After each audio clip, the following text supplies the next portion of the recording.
Yeah, for South by Southwest, whether it's our attendees or whether it's people who are watching the event from afar, that's our community, right? And what our challenge is to engage with the people who are positive about the event, encourage that their positive experiences, and even more so, engage with the people who are negative about the event, understand what their problems are, get their feedback, try to see what we can do to get them to feel a little better about the event.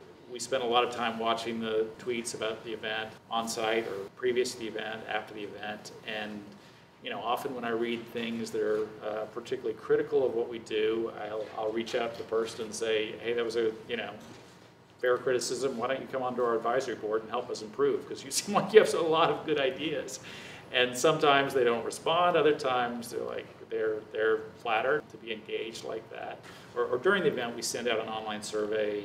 How was your experience? We tend to get about 20% return on those. So we'll have a huge file of responses. The project that my staff hates the most is this project where I ask them to, each person has to respond to 50 of the people who sent in surveys, and at least 20 of those people 20 of the responses have to be to people who did not have a good experience, or very, very negative.